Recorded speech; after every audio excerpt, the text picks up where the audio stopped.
নমস্কার, test the বেস্টে সবাইকে স্বাগত জানিয়ে আমি আমার আজকের রেসিপি শুরু করছি। আমার আজকের রেসিপি একদম কোনো রকম কোনো ঝামেলা ছাড়াই চিকেনের রেসিপি।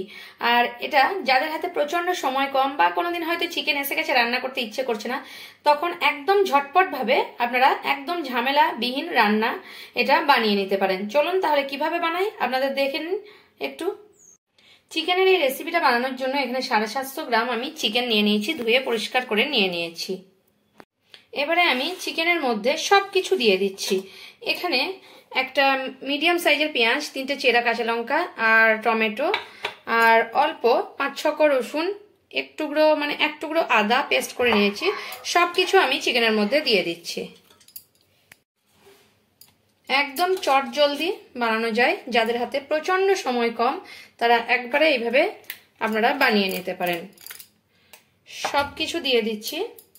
আর দিয়ে দিচ্ছি এখানে আদা রসুন পেস্ট দিলাম, পেঁয়াজ দিলাম, টমেটো দিয়ে দিলাম, দিয়ে দিচ্ছি 1 চামচ হলুদের গুঁড়ো, দিয়ে দিচ্ছি 1/2 চামচ জিরে গুঁড়ো। এখানে 3টে চেরা কাঁচা লঙ্কা দিয়েছি। কাঁচা লঙ্কাটা প্রচন্ড ঝাল, তাই আমি আর শুকনো লঙ্কার গুঁড়ো দিচ্ছি না। এখানে একটু কালারের জন্য 1 চামচ ছোট চামচের কাশ্মীরি রেড চিলি পাউডার দিয়ে দিলাম, কালারটা খুব সুন্দর আসে বলে। দিয়ে দিচ্ছি খুব সামান্য পরিমাণে একটু চিনি। আর এখানে 1 চামচ ভরে ভরে আমি পুরো চিকেনটার জন্য লবণ দিয়ে দিলাম। আর খুব সামান্য পরিমাণে আর একটু দিয়ে দেবো আমি পুরো চিকেনের জন্য। আর দিয়ে দিচ্ছি 1 চামচ সরষের তেল। এবারে সবকিছু দিয়ে হাতের সাহায্যে আমি চিকেনটাকে ভালোভাবে মাখিয়ে নিচ্ছি। একদম যা যা দেওয়ার কথা সবকিছু আমি দিয়ে দিলাম। আপনারা চাইলে এখানে আরো কিছু অ্যাড করতে পারেন, ধনে গুঁড়ো বা যদি গরম মশলা কিছু, কিন্তু আমি সিম্পল ভাবে খুব তাড়াতাড়ি রান্নাটা দেখাবো। একদম ঘরের উপকরণ দিয়ে, ঘরে থাকা কিছু সামান্য জিনিস দিয়ে চিকেনটা বানিয়ে দেখাবো। আর একদম যাদের হাতে সময় কম তারা হঠাৎ করে কিংবা বাড়িতে হয়তো চিকেনটা এসে গেছে, রান্না করতে ইচ্ছে করছে না, তখন আপনারা এভাবে রান্না করে নিতে পারেন খুব সহজে। এভাবে মাখিয়ে নিলাম চিকেনটাকে। এখানে একটা কড়া আমি আগের থেকে বসিয়ে নিয়েছি গরম করার জন্য। আর এটা আমার লোহার কড়া, লোহার কড়াতে রান্না করতে আমার খুব ভালো লাগে, তাই আমি লোহার কড়াটা বসিয়ে নিয়েছি। আর এই কড়ার মধ্যে আমি দিয়ে দিচ্ছি সর্ষের তেল, মানে চিকেনের যতটুকু পরিমাণ সর্ষের তেল লাগে। 750 গ্রাম চিকেনের জন্য এতটুকু সর্ষের তেল আমার যথেষ্ট। সর্ষের তেলটা আমি গরম করতে দিয়ে দিয়েছি আগের থেকেই। তেলটা আমার গরম হয়ে গেছে।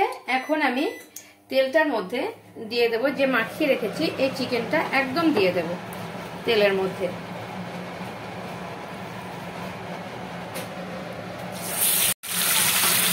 এবারে এই তেলের মধ্যে আমি পুরো চিকেনটাকে দিয়ে দিলাম।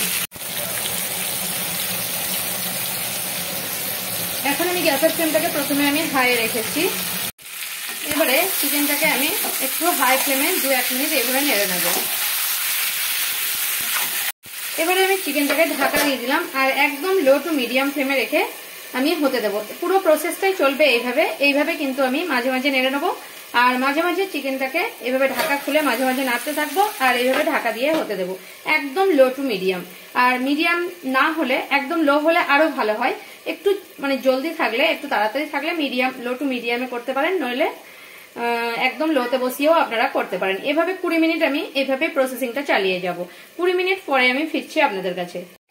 এখন 20 মিনিট পরে দেখাচ্ছি, দেখুন কতটা জল বেরিয়েছে। এবার আমি কিন্তু হাই টু মিডিয়াম ফ্লেমে দিয়ে আরো এটাকে 10 মিনিট কষিয়ে নেব। দেখুন 10 মিনিট পরে দেখাচ্ছি আমার কতটা তেল ছেড়ে এসছে চিকেনে। আর এবারে আরো আমি একদম হাই ফ্লেমে দিয়ে এটাকে আর 10 মিনিট কষিয়ে নেব, কি 5-7 মিনিট কষিয়ে নেব, তাহলেই হয়ে যাবে। আর তারপরে আমি এটাকে একটু, আপনারা যদি কষা কষা খেতে চান তাহলে সেরকমই রেখে দেবেন। আর যারা কষা খেতে চান না তাহলে আমি দেখাচ্ছি কখন জলটা ব্যবহার করতে হবে। এখানে আর 4 থেকে 5 মিনিট কষিয়ে নিচ্ছি আমি এটাকে হাই ফ্লেমে। এখন আমি 3-4 মিনিট পরে দেখাচ্ছি, দেখুন একদম তেল ছেড়ে গেছে। আমি ঠিক এই অবস্থাতেই একটু জল ব্যবহার করব।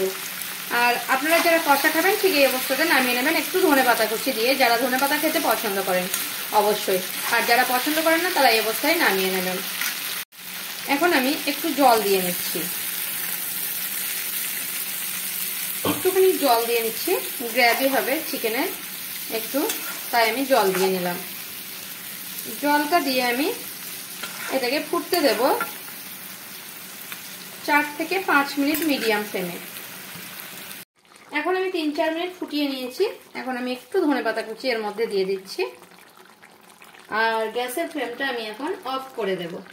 একটু ধনেপাতা কুচি দিয়ে গ্যাসের ফ্লেমটা আমি অফ করে দিচ্ছি। এখন আমি 5 মিনিট পরে দেখাচ্ছি কড়া থেকে একটু ঠান্ডা হওয়ার পর। কিন্তু শীতের দিন ঠান্ডা হলে একদমই ভালো লাগবে না, আবার গরম করতে হবে, সেই কারণে আমি কড়াতেই রেখেছি।